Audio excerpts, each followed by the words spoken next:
Hey everybody, it's your boy Edwardo Jackson here with your DraftStream Saturday Estimates Update, Boxing Day edition. I don't know. I don't know why I keep calling it Boxing Day. We don't even do that shit here in America. But for those of our friends overseas in the United Kingdom, whatever, was it Canada does it maybe? Happy Boxing Day if that is your thing. And look who is punching right at his weight. Gamble 24x7 with a comfortable 50-point lead over Jaybird. We will see what he did to accomplish that. Jaybird occupying the second and third slots with his little train, his little mini train running here. And then also G24, the homie, in fourth, and Parfait DM in the mix. Although nearly 40 points separate the two. Oh, okay. So Livewire, previous guest Kia Davis on the Cinema Draft podcast program, in sixth place. Interesting. We'll have to dive into that call sheet in a moment. And then also Jaybird, and G24 matching call sheets nearly, looking to, I guess we have to split the low ball. Ugh, it's almost not even worth it. 750 each. Ugh. Anyways, I'm still in the mix for that too, so don't count me out. We have another couple days. Anything can happen in the DraftStream game. All right. So what does perfection look like? And apologies for the lateness of this. Oh, I mean, it's about an hour later than normal. We had a big night on Christmas, so we're still recuperating. Okay, so here we have a 7-2-1 perfect call sheet construction. 7 headliners, 2 co-stars, 1 day player. You got your Mandalorian docu-series. Go Corey Carson headliner stack. Sylvie's Love. Interesting. I am kind of intrigued to see what Mr. Kerry Washington has to show for himself. Former NFL football cornerback, safety, I think. Nnamdi Asomugha has to do with his co-leading role. And of course, I'm always here for Tessa Thompson. And then this is the dark horse. I'm not sure how many people had this on their call sheets. Your name engraved here. Of another foreign drama from Netflix, which they tend to do pretty well, but this is even outperforming the average. The average of foreign dramas on Netflix is about 95 points, if I recall correctly. Here, this looks like it is outperforming that average at 107.50. So, G24, the homie, what's on his call sheet? Oh, and here it is. This is why he has opened up a 50-point lead on the rest of us. He has an optimal stack of your name engraved herein. Well played, sir. Yeah, that actually, I mean, with the value you're getting from this title, I mean, it even allows you to go up and grab a headliner stack from Corey Carson, headliner stack from Disney Gallery, The Mandalorian, Fast and Furious Spy Racer, not bad, and yeah, that's pretty impressive. 1394, 37, and how's that fare with the perfect call sheet? Where did it? There we go. Oh, that was weird. Ooh, wow. Within 5 points. Within a rock's throw of this sucker. All you needed was one more co-star from your name engraved herein, and he would have probably matched it. Sylvie's Love, Go Corey Carson. Yeah, so it'll be interesting to see if he can hawk down the perfect score to see what changes our Sunday update and our final results will bring. Very impressive call sheet, G24. If you win this week, you definitely have earned it. I think you might be the only one out there on your name engraved herein like that. What does Jaybird have to do to make up ground? Well, He needs more of this for starters, but in lieu of that, Letterkenny is I think Letterkenny might be our highest scoring title of the week. A bit of an upset over Soul. We'll have to see what's going on there. He's got Corey Carson. Okay, so he went with a 3-pack of Fast and Furious. DNA is doing well. Yeah, really good value, 7,800, 118 points. And then a 3-pack of Disney The Mandalorian, which you would think on paper that would be performing even better, but it is a docuseries, Disney Gallery, so you can't expect but so much, I suppose. This is also really good construction, definitely worth some money, and then he's trading it. The only difference is he swapped out one of these actors. Was it? Yeah, Jean-Francois Blanchard with another Your Name Engraved Herein actor. Parfait Diem in play. She also has exposure to Your Name. I like the headliner stack of Sylvie's Love. That actually might play well for you. We could use a little bit more performance out of Shadow Lines, and I think it's because nobody can find it. I've barely been able to find it. Where is it? Shadow Lines. Not to be confused with The Shadow Line, a pretty good BBC cop drama. Yeah, so Google users haven't discovered it, and Metacritic isn't even covering it. So that's the only thing holding you back. Very solid. So she's in 5th. In 6th place, Livewire, aka Kay Davis, Bridgerton. On the strength of Bridgerton, I like it. And actually, I watched the first episode, the pilot episode of Bridgerton. And honestly, I'm not even sure if you can even call first episodes of Netflix series pilots, because they do everything straight to series and dump it all at once. So, but anyways, I did watch the pilot with the Draft Mom. We enjoyed it immensely. It is extremely my shit. I mean, now I didn't read the novels or anything. I'm not sure how much they deviate from the novels. This 6.8, I think is. I mean, obviously, I've only seen the first episode. I mean, it probably could go. I don't even think it could go either way. This thing it's well written. It's very witty. The production values are insane. Oh my goodness! I mean, the costumes, the clothing, the style, and I mean, it's set in like 1813 Victorian era London, I guess. But man, I mean, it's impressive. It's very impressive. Fireworks, all sorts of like nice little baubles for us who are outside the privilege. She is going to be the meme of the season right here. Just one episode in like maybe 5 minutes of screen time, I already detected like 3 or 4 memes out of the queen. She plays the queen, and yes, this 6.8 I think is harsh. Obviously, I mean, so much. Look at this guy, just reeks of privilege, reeks of it. I love it. I think it's the. I mean, there could be a couple separators, reason why people aren't cottoning onto it as much as you would like, as much as it deserves, honestly. The whole class thing, I mean, kind of tough time in our country right now where we can't even get basic, a basic income aid to survive the pandemic, and that here you have this really, really, really trussed up trifle of basically it's a bit of a soap opera about, I don't know, Victorian era dating and how they made it. They made it look like it's a spectator sport. Like, you have gentlemen callers over into your salon, and they're there basically trying to woo a young lady with everybody watching, everybody with their commentary on it and stuff. I mean, it's kind of nuts.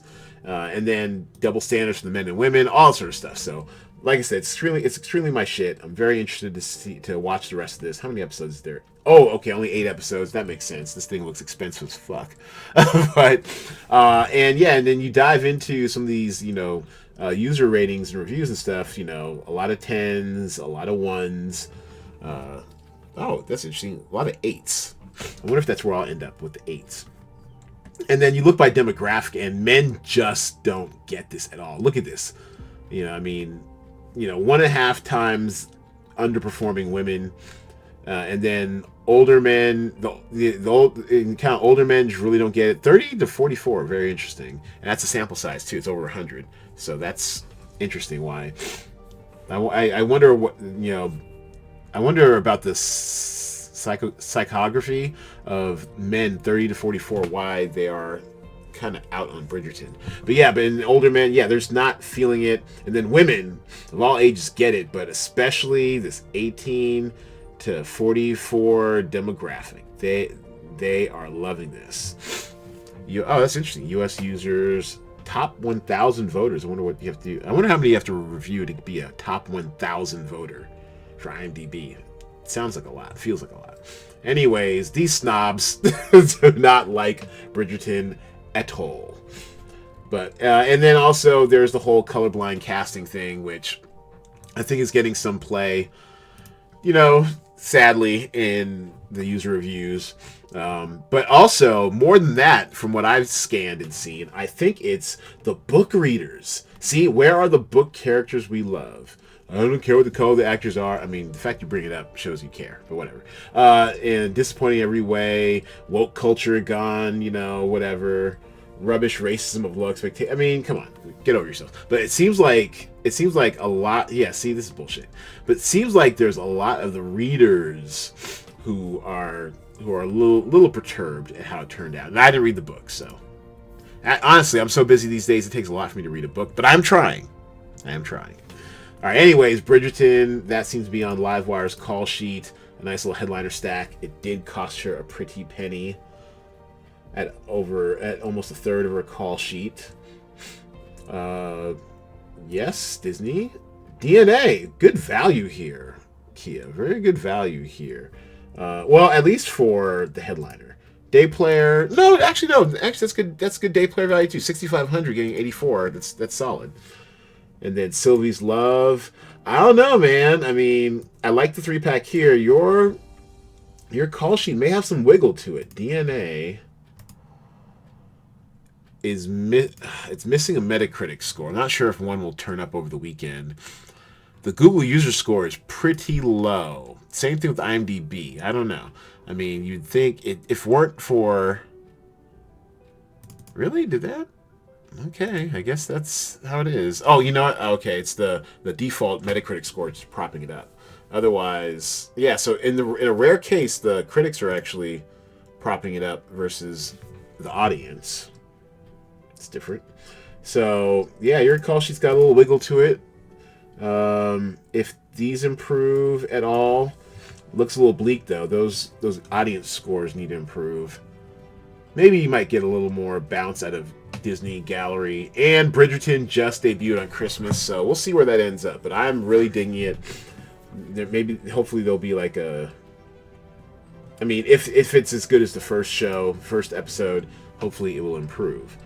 I'm sad. Well, I'm getting beat by my guest. Awesome. Where did I go wrong? What do I need to make happen? House Divided. Well, House Divided did what it does. Making a optimal stack around a modestly priced and, quite frankly, modestly expectationed UMC show. This is, I think, might be our first UMC. I don't even know what the platform that is. I'll have to look it up. I went in on Asphalt Burning. No one saw it. And I went heavy on the big ticket items. So this is what you call like a bit of a stars and scrubs call sheet. It got your stars. And then this is the star which is betraying me the most. Wonder Woman 1984. It's barely making value as a headliner, but definitely not on a base day player score. And Draft Mom and I started watching it. We got about 2/3 of the way through before she had to tap out. We'll finish it tonight. It's fine. I think there's some really interesting action set pieces that the opening, on Themyscira, I think I said that correctly, is incredible. I'm not sure how necessary it is, but it's incredible watching the athleticism of the Amazons and what have you. But yeah, Wonder Woman in 1984, I expected bigger things. I thought it might be a sleeper value hit. It is not. And my exposure to Your Name engraved herein obviously should have been wider. Probably could have, got rid of Wonder Woman, and then even maybe even had some left over to flip Asphalt Burning into another Your Name actor. But hindsight 2020. Okay, and then the brown baby, of course. She's bringing up the rear almost. She and IDEMO. What went? Oh, and here's what went wrong. It's Wonder Woman. Yeah, she went all in on the names and the titles. I mean, now I mean personally, I mean from what I've seen so far, I haven't finished the ending. What I've seen so far, it gets a 7. It's entertaining. It's not perfect, but it's entertaining. But we'll see how it closes out. Soul, I'm just telling you, I thought it would have done better. I don't get it, and I think the IMDb is okay. I actually thought this would be closer to like maybe an 8.8. And then, I mean, because the audiences are doing their thing, it's gotta stop saying you mean. It's such a filler word. It's the Metacritic, which is weighing it down, quite honestly. Oh, no, did not want that. Here it is. So, Rotten Tomatoes, awesome. Metacritic didn't do too bad. IMDb, we just gotta get your game up. I mean, well, and Google user score. That's what I honestly thought this would have been like a 95, 96. Shout out to former. Well, I mean, he's always welcome. Shout out to former early adopter, alpha tester, Michael Cassisi Jr., MC2C. MC2C.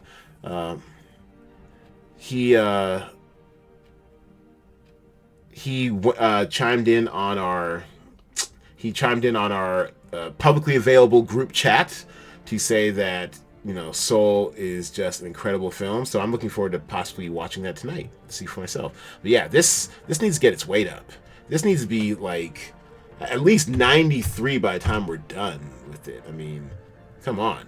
I honestly, in my salary making and pre-projections, I honestly thought I'd be around 96. And then this would be like 9.0 or something. And that's how I got like even in the range of this possibly setting a record.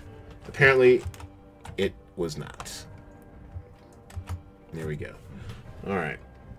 So anyways, yeah, sorry, Mom. You just backed the wrong horse this week. I mean, it's understandable, kind of.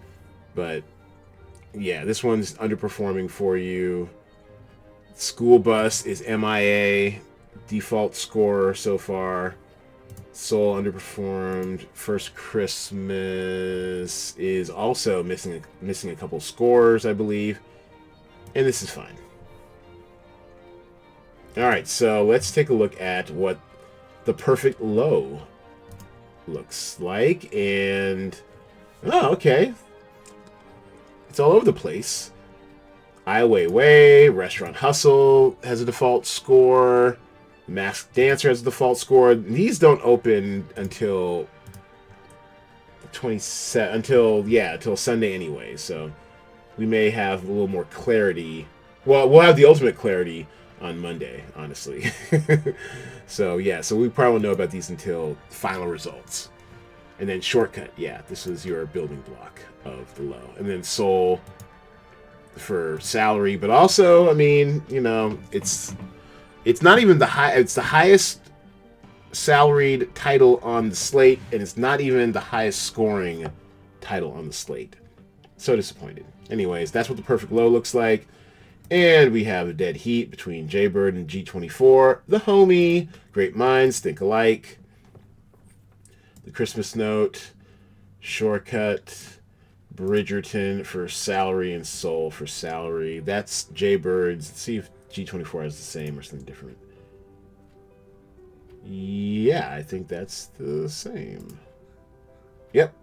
Just, I think they have a different actor for slightly different salary, maybe. 76,500, 76,700, yeah. So, okay, so these two are in lockstep, and what do I need to do to possibly steal away the perfect low bonus and roll it into next week's prize pool? Well, You know, yeah, I was trying to prove a point with Soul here, so yeah, I kind of deserve to be back there. I should have went Bridgerton. I think they will be splitting the $25. Oh, that's right. We have an expanded prize pool this week. Yeah, so the $25 bonus looks like they're in line to split. All right, so that's going to do it. Hope everyone is having a happy holidays. We'll bring this in for a landing. Now, tomorrow, look for your email box as usual, late afternoon, early evening on the West Coast, evening on the East Coast, with the Sunday estimates update. See if we have any Sunday movement. And then, of course, I'll be back on the mic Monday evening, afternoon, evening, sometime after 12 p.m. Pacific time with your DraftStream final results and talent pool preview. Thanks everybody for playing. Thanks everybody for watching. I'll see you all on Monday. Holla at your boy.